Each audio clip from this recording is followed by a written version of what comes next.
अरुण एक समृद्ध राज्य का राजकुमार था, लेकिन उसे बहुत जल्दी गुस्सा आता था। सेवक, सैनिक, यहां तक कि परिवार वाले भी उससे डरते थे। उसके पिता, राजा विक्रम, चिंतित रहते कि अगर अरुण ने अपने क्रोध पर नियंत्रण नहीं किया तो वह राजा बनने के योग्य नहीं होगा। एक दिन एक सेवक की गलती पर अरुण ने उसे कोड़े लगवाए।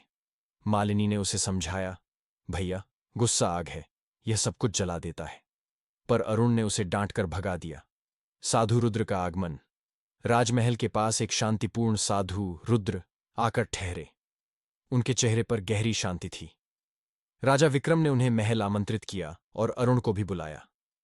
रुद्र बोले, गुस्सा केवल दूसरे को नहीं, खुद को भी जलाता है। क्या तुम अपनी ही आग में जलना चाहते हो? अरुण ने ताना मारा, आप जैसे साधु केवल बातें करते हैं।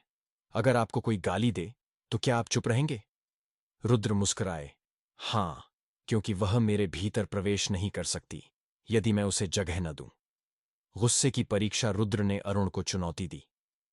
3 दिन मेरे साथ जंगल चलो। अगर तुम मुझ पर गुस्सा दिला सको तो मैं मान जाऊंगा कि गुस्सा शक्ति है। अरुण मान गया। 3 दिन वह तरह तरह से रुद्र को भड़काने की कोशिश करता रहा। उनका भोजन फेंका, उन्हें अपमानित किया, जोर से चिल्लाया, पर रुद्र हर बार शांत रहे।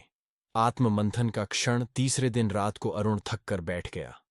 उसने पूछा, आपको गुस्सा क्यों नहीं आता?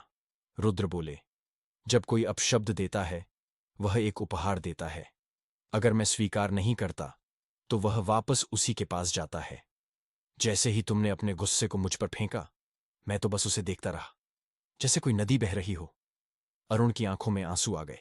उसे एहसास हुआ कि अब तक वह अपनी ही आग में जलता रहा। परिवर्तन की लौ। अरुण महल लौट आया, लेकिन अब वह बदल चुका था। वह विनम्र था, शांत था। उसने सेवकों से माफी मांगी।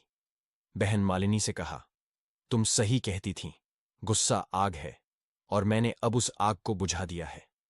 राजा विक्रम ने गर्व से कहा, अब तू सच्चा राजा बनने योग्य है, क्योंकि तू खुद पर राज करना सीख गया है। रुद्र मुस्कुराते हुए चले गए। उन्होंने एक आत्मा को गुस्से की आग से मुक्त कर दिया था। शिक्षा। गुस्सा बाहर की नहीं, भीतर की आग है। जो इस आग को बुझा लेता है वही सच्चा विजेता है।